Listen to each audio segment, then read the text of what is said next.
इस तरह से जो लीला किया करते हैं वैसा नाम पड़ जाता है। नंदराय जी खूब प्रसन्न हुए, दक्षिणा इत्यादि दी, खूब भेंट किया गर्गाचार्य जी को, साष्टांग प्रणाम करके गर्गाचार्य जी को विदा किया और भगवान की इस तरह से लीलाएं चल रही हैं। अब रोज रोज माखन पाने का चस्का लगा हुआ है, अपने घर में खूब माखन है, लेकिन बिना चुराए आनंद ही नहीं आता। भगवान चुराते हैं? भगवान चुराते नहीं। चुराना तो वो होता है जो किसी दूसरे की वस्तु को उसको बिना बताए ले लिया जाए, वो चुराना होता है। यहाँ तो सब कुछ भगवान का ही है। भगवान अपनी वस्तु ले रहे हैं तो इसमें चुराना कहाँ है? ठीक है ना? लेकिन अपना मान बैठता है तब भगवान हर लेते हैं। अहंकार ममकार है, भगवान उसको हर लेते हैं। अहंकार उसका खुद का है तो भगवान उससे ले लेते हैं। इसलिए भगवान को चोर कहा तो कोई हानि नहीं, कोई बुराई नहीं है। भगवान अहंकार को चुराने वाले हैं, ममकार को चुराने वाले हैं, दोषों को चुराने वाले हैं, पापों को चुराने वाले हैं। भगवान ऐसे दयालु कृपालु, जितनी खराब चीजें हैं जीव के पास उन सब को चुराने वाले हैं भगवान। ऐसे ही माखन चोरी करने के लिए गोपियों के घर घर में घूमा करते हैं, सबके घर जाते हैं, कभी किसी गोपी के घर, कभी किसी गोपी के घर। तो ऐसे ही ये क्रम चलता रहता। सुखदेव जी कह रहे हैं परीक्षित, और ये गोपियां रोज उलाहना लेने के लिए यशोदा मैया के पास आते हैं। श्रवण नारायण भगवान की जय। ध्यान पूर्वक सुनिए। श्री स्वामी जी महाराज की जय। श्री भागवत गोष्ठी की जय। कौन बोला इतनी जोर से? हाँ, ऐसे जोर से बोलिए कि ताकि सबकी नींद खुल जाए, या सावधान तो हो जाए। सो नहीं रहे तो कम से कम सावधान तो हो जाए। सावधान होकर के सुनिए। आना जाना तो चलता रहेगा, अपना ध्यान को इधर उधर करते हैं।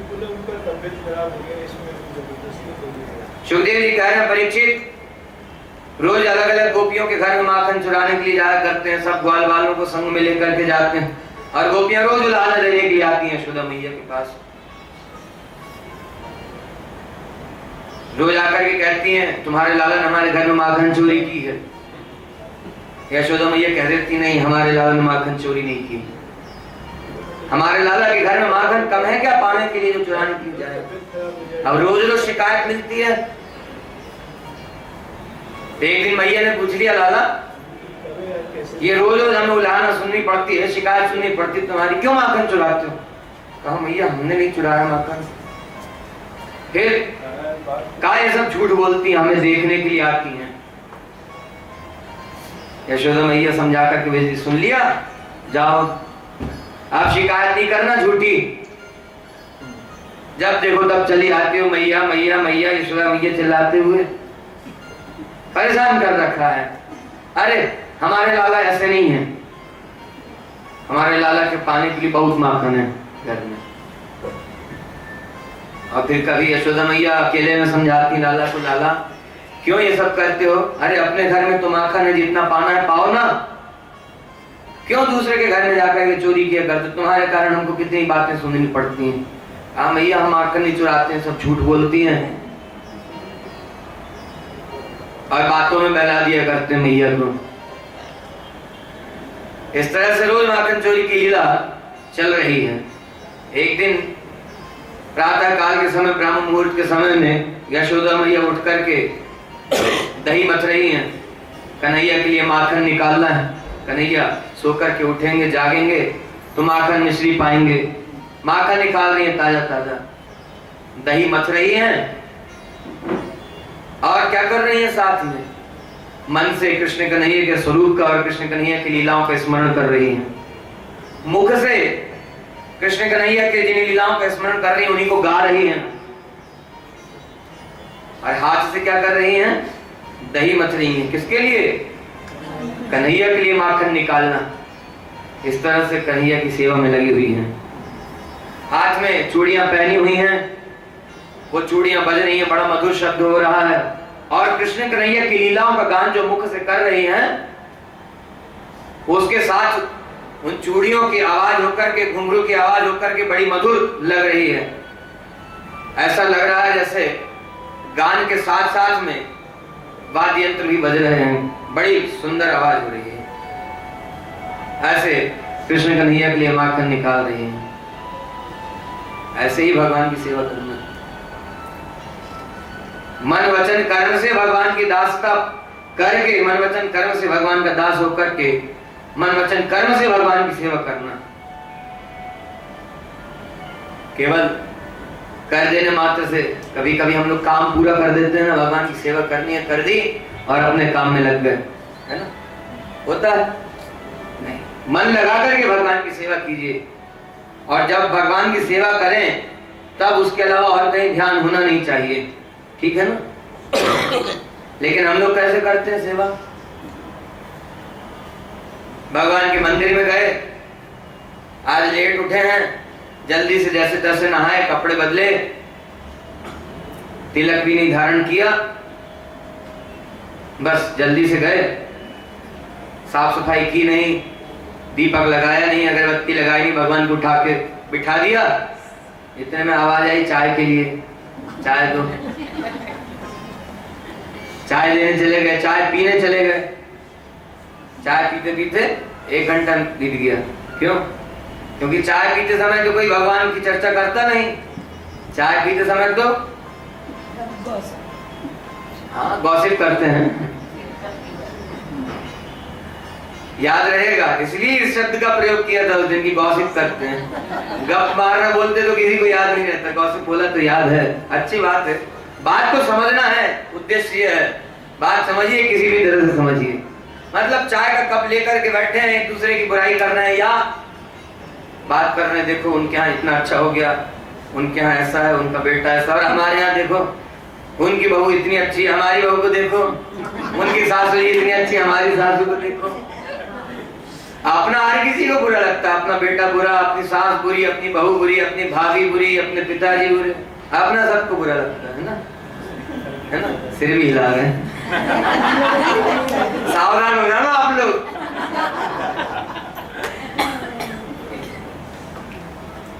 मतलब ये कि कुछ ना कुछ दीगर चर्चाओं को करते हुए, भगवान की चर्चाओं को छोड़ करके चाय पीने बैठे तो आधा घंटा उसमें ऐसे नहीं। भगवान की सेवा करने के लिए एक बार भगवान के भवन में, भगवान के कमरे में प्रवेश किया, तो ऐसे समय से भगवान की सेवा कीजिए कि एक बार घुसे तो सेवा पूरी करके निकलें। सामग्री जो जो लगनी है सेवा में, सारी सामग्री तैयार करके रखी जाए। सबसे पहले भगवान के मंदिर में प्रवेश करें।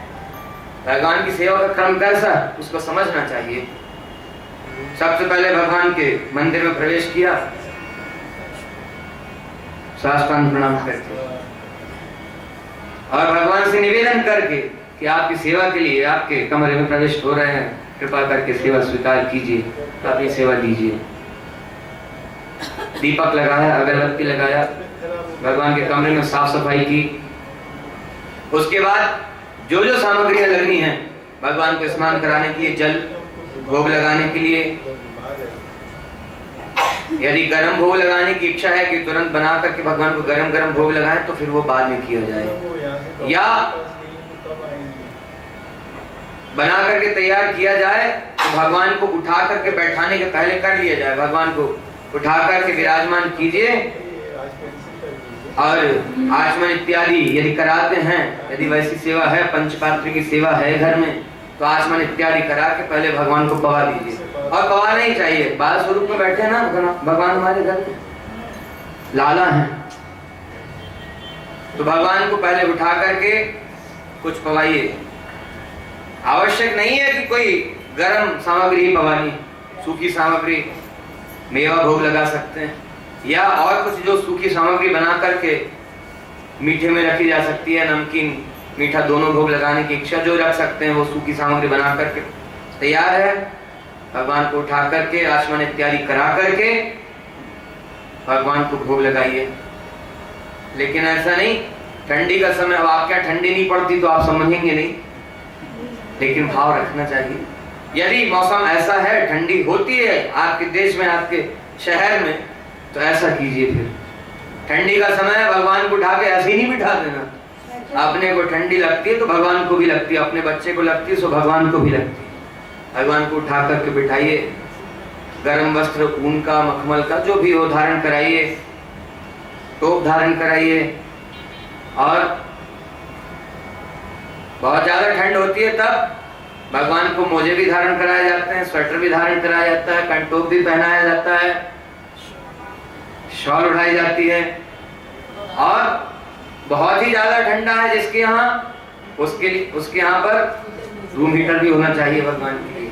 और लोग कहते हैं भगवान के लिए एसी, भगवान के लिए कूलर, भगवान के लिए रूम हीटर।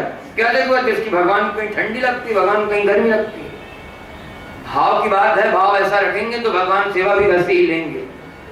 और लगती है क्यों, भगवान साक्षात तो विराज है, अपने को लगती है भगवान को नहीं लगती। अपने को प्यास लगती, भूख लगती, भगवान को नहीं लगती, लगती। ऋतु अनुकूल, समय अनुकूल भगवान को भोग लगाया जाए, वस्त्र आभूषण धारण कराए जाए।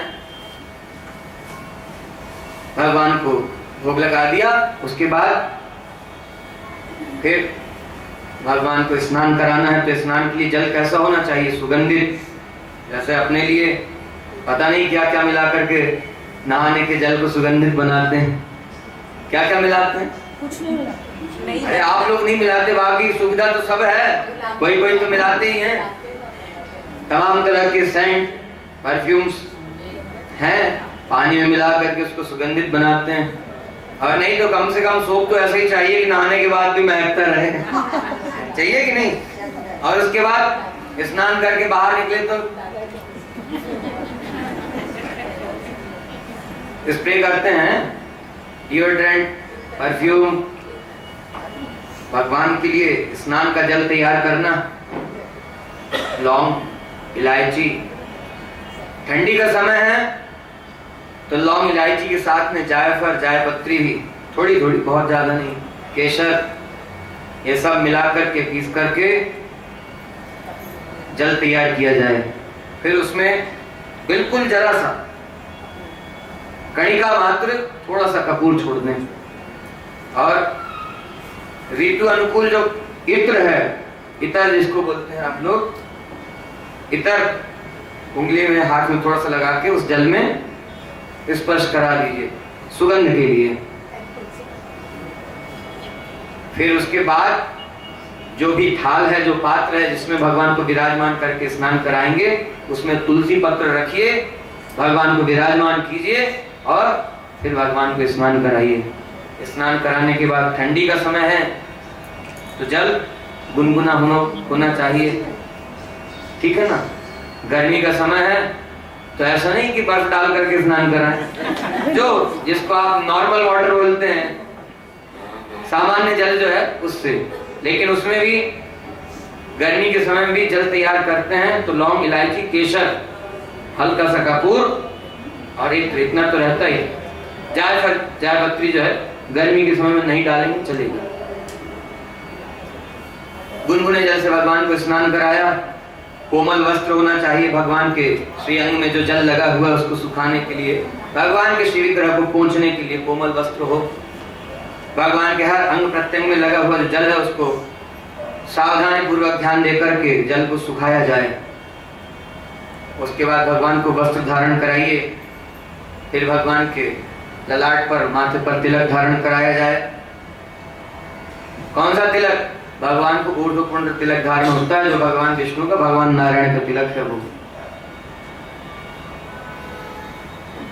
कई जगह देखने को मिलता है भगवान को तिलक बस काम पूरा करना तो ऐसे ही लगा दी, नहीं, सावधानी पूर्वक सुंदरता पूर्ण तिलक धारण कराना चाहिए भगवान को। सुंदर तिलक धारण कराइए। उसके बाद आभूषण धारण कराइए। आभूषण भी ऋतु अनुकूल होते हैं, मौसम के अनुकूल होते हैं आभूषण भी। मोती ठंडा होता है, ठंडी के समय में मोती ज्यादा नहीं धारण कराना। क्या पहनाना? सोने के जेवर जो है, या जैसी शक्ति हो। ऐसा नहीं कि भगवान को सोने, हीरे, मोती ही चाहिए ना। गर्मी का समय है तो बहुत ज्यादा आभूषण नहीं होना। अपने को अच्छा लगता है क्या गर्मी में? पहनते हैं क्या यहाँ से यहाँ तक पूरा भर करके कोई पहनता है?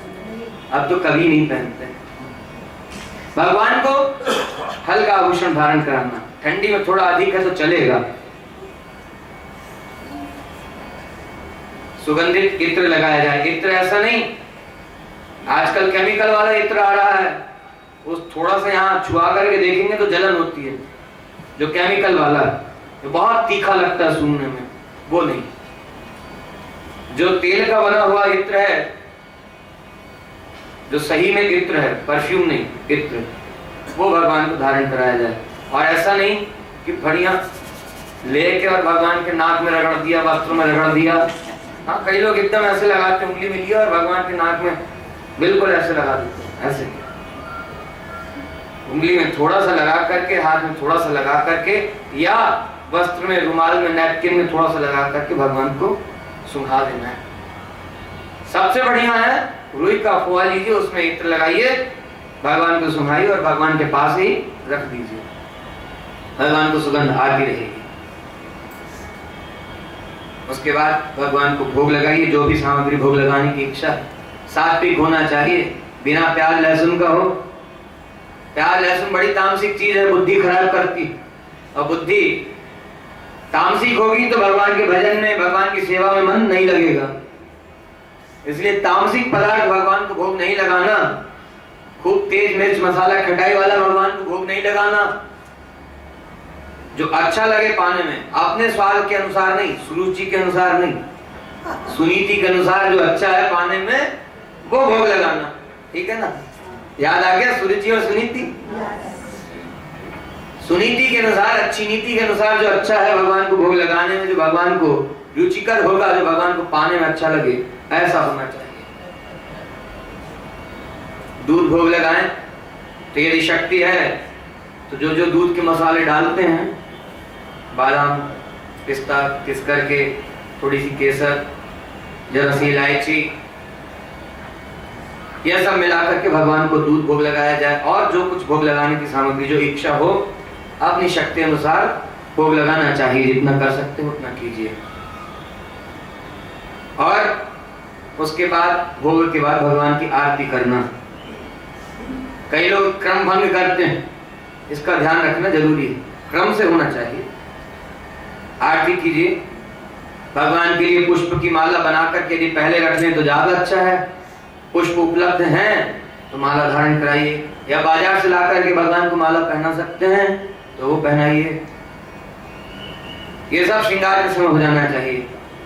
और फिर अंत में क्या होता? आरती। उसके बाद फिर भगवान को कुछ मंगल पाठ इत्यादि सुनाइए, कुछ स्तोत्र वगैरह यदि आते हैं तो भगवान के स्तोत्र पाठ सुनाइए।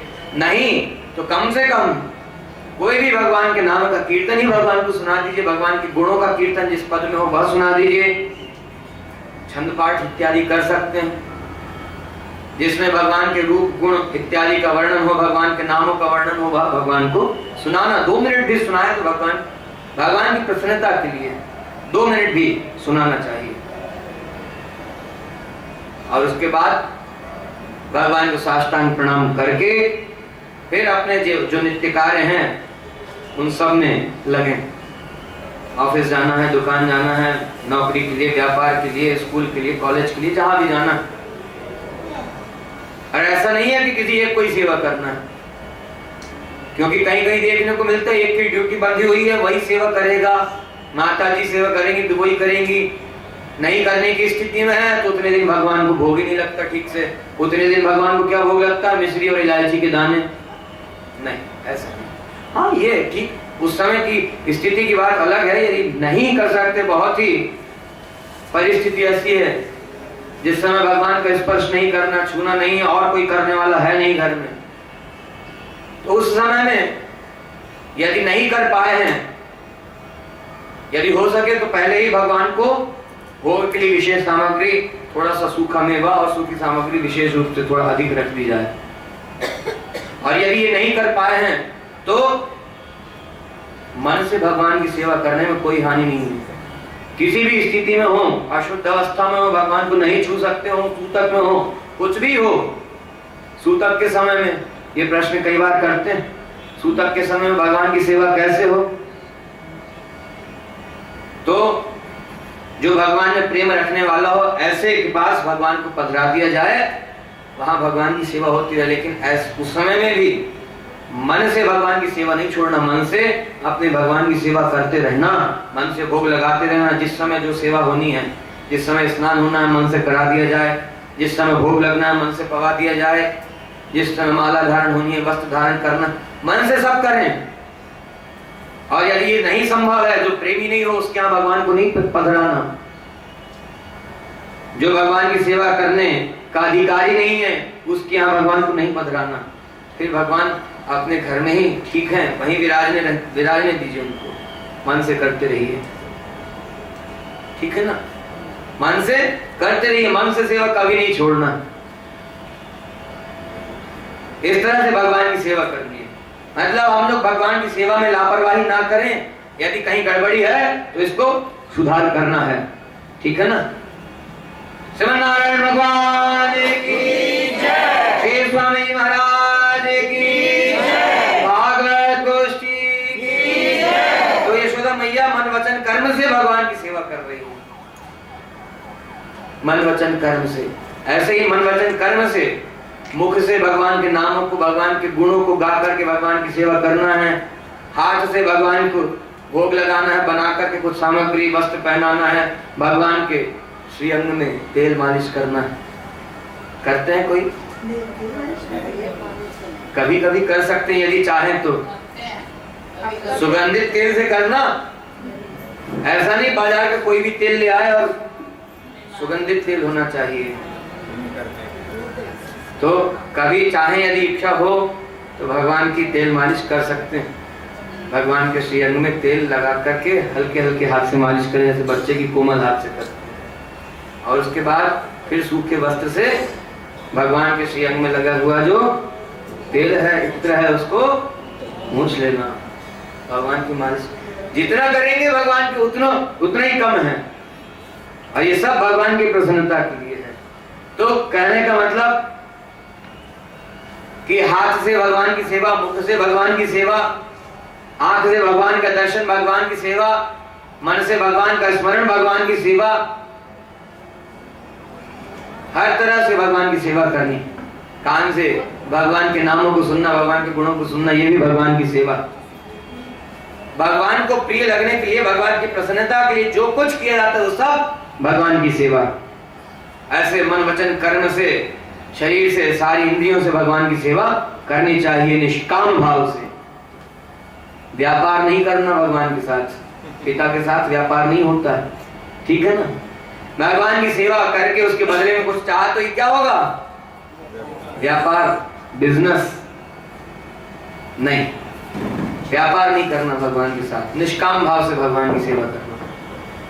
यशोदा मैया मक्खन निकाल रही थी, दही मथ रही थी, लाला उठे, अभी अभी सो करके उठे, लाला को भूख लगी हुई है, मैया को ढूंढते हुए आए, पुकारते हुए। जिस कमरे में बैठ करके मैया दही मथ रही थी वहां आए और पीछे से आकर के मैया की पीठ के ऊपर लद गए और मैया से तोतली भाषा में बोल रहे, मैया भूख लगी। मैया कहने लगी, लाला थोड़ी देर ठहर जाओ, मक्खन तुम्हारे लिए ही निकाल रहे हैं। और उधर चूल्हे के ऊपर दूध चढ़ाया हुआ था मैया ने। कौन सा दूध? 9 लाख गाय है, उसमें से छांट करके पद्मगंधा गाय का दूध निकाल करके उसको तपा रही हैं। क्यों? दूध लाला के लिए, उस दूध का दही जमाएंगे लाला के लिए, दही से मक्खन निकालेंगे लाला के लिए। पद्मगंधा गाय का दूध, जिसके शरीर से, जिसके अंग से, जिस गाय के अंग से कमल पुष्प की सुगंध आती है, ऐसी गाय दूध कितना स्वादिष्ट और सुगंधित होगा। छांट करके उस गाय का दूध निकाल करके तपा रही है, अच्छे से हटा करके तपा करके। ये अच्छे से हटाना और तपाना क्या है? अच्छे से दूध को तपाया जाएगा तब उसका दही जो है स्वादिष्ट होगा। मन को अच्छे से भगवान में लगाया जाए और इस अच्छे मन से, शुद्ध मन से भगवान की सेवा करेंगे, भगवान को शुद्ध मन से भोग लगाएंगे तो भगवान को रुचिकर होगा, भगवान को प्रिय होगा, भगवान प्रेम पूर्वक सेवा ग्रहण करेंगे। इसलिए शुद्ध मन से करना, एकाग्र मन से करना, ऐसा नहीं भगवान को उठा के बिठाया चाय पीने चले गए, चाय पी के आए, भगवान के ऊपर जल डाला ही है, इतने फिर आवाज आई किसी को टिफिन चाहिए, ऑफिस जाना है, या कुछ और काम के लिए बुला लिया, नहाने के लिए बाथरूम में घुस गए, कपड़े नहीं लेके गए, टॉवल लेना। हाँ होता है ये सब, इसलिए कह रहे हैं, कई लोग शिकायत करते हैं हमसे, इसलिए बता रहे हैं आपको ये। और मतलब ये सबको ध्यान देना है कि जो व्यक्ति, घर का जो सदस्य भगवान की सेवा में लगा हुआ है, भगवान की सेवा में विघ्न ना पड़े, भगवान की सेवा में बाधा ना हो, रुकावट ना हो। जो व्यक्ति भगवान की सेवा कर रहा है वो सेवा करता रहे, क्योंकि जब ये कहते हैं कि बीच बीच में छोड़ करके मत जाओ भगवान को, तो क्या करें? हर कोई आवाज देता रहता, घर में काम करने वाला एक ही है, हर कोई आवाज देता, ये देना, ये लाना, ये दे दो, ये कर दो, ये कर दो, तो किसका किसका करें, है ना? ये प्रश्न उठता है ना फिर। तो घर के सभी सदस्यों को ये ध्यान देना है और स्वयं को भी ध्यान देना है। 8 बजे सो के उठेंगे तो सबका टाइम एक साथ ही होगा, फिर होगा ना? दुकान जाने का टाइम, ऑफिस जाने का टाइम, स्कूल जाने का टाइम, कोचिंग जाने का टाइम, ट्यूशन जाने का टाइम, सारे समय एक साथ ही होते, फिर कैसे बनेगा? इसलिए समय से सोइए, समय से जागिए, भगवान की सेवा समय से कीजिए। मैया से कहा भूख लगी है, दूध पीना है, तो मैया ने कहा कि अभी थोड़ी देर ठहर जाओ, माखन तुम्हारे लिए निकाल रहे लाला, पा लेना। कहा नहीं मैया अभी दूध पीना है। और हट करते करते लाला धीरे से घूम करके मैया की गोद में बैठ गए और मैया का दूध पीने लगे। सुखदेव जी कह रहे हैं परीक्षित, उधर वो पद्मगंधा गाय का दूध आग पर चढ़ा हुआ है, आज होड़ लगी हुई है। एक वह दूध भी है जो मैया के स्तन में है, एक वह दूध भी है जो आग पर चढ़ा हुआ तपने के लिए, और ये माखन भी है, ये भी भगवान के लिए ही है। मैया के स्तन में दूध भगवान के लिए ही है, आग पर चढ़ा हुआ दूध वो भी भगवान के लिए ही है। इन तीनों में आज होड़ लग गई। भगवान पहले किसको ग्रहण करेंगे, पहले अपनी सेवा किसको प्रदान करेंगे? मैया का दूध पीने लग गए। पद्मगंधा गाय के दूध ने विचार किया, आत्मा को विचार कितना सुंदर है, ऐसा स्वरूप होना चाहिए सेवक का। लाला ने पहले मुझे नहीं ग्रहण किया, दूध पीने लगे मैया का, मेरा जीवन व्यर्थ है, लाला की सेवा में काम नहीं आया, तो उफनने लगा, आगे में कूद करके प्राण त्यागने चल पड़ा। दूध उफनने लगा, आवाज हुई, मैया ने कन्हैया को उठा करके एक तरफ बिठा दिया और उस दूध को उतारने के लिए चल पड़ी। दूध को उतारा, उस दूध ने विचार किया कि ये तो बड़ा अनर्थ हो गया, अपराध बन गया। क्यों?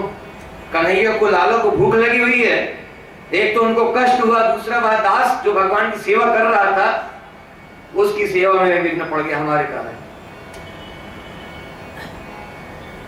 तुरंत नम हो गया, शांत हो गया। अब कन्हैया को भूख लगी हुई थी, मैया ने उनको उठाकर के एक तरफ बिठा दिया। मतलब भगवान की सेवा में लगे तो फिर चाहे कुछ भी होता हो, कुछ भी होता, भगवान की सेवा नहीं छोड़ना। इसलिए भगवान की सेवा ऐसे समय से कीजिए कि और किसी तरह की विघ्न बाधाएं ना आवे सेवा के समय में।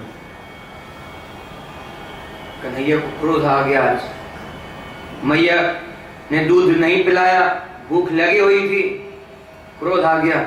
मैया तो उधर दूध उतारने के लिए गई, पास में लुढ़िया पड़ी हुई थी, सिल्ले के ऊपर लुढ़िया से तो पहले मसाले चटनी पीसा करते थे, अब नहीं चलता। पास में लुढ़िया पड़ी हुई थी, कन्हैया ने लुढ़िया उठाई, दे मारी माखन के घड़े के ऊपर, दही के घड़े के ऊपर, सारे कमरे में दही फैल गया। अब कन्हैया को डर लगा, क्या करें? कन्हैया को डर लगा, क्या किया जाए? मैया आएंगी तो डांटेंगी, क्यों? रोज रोज डांट पड़ती थी, किसी का माखन चुरा के आए, और माखन ही नहीं चुराते थे, माखन तो चुराते थे और साथ साथ में बुलाना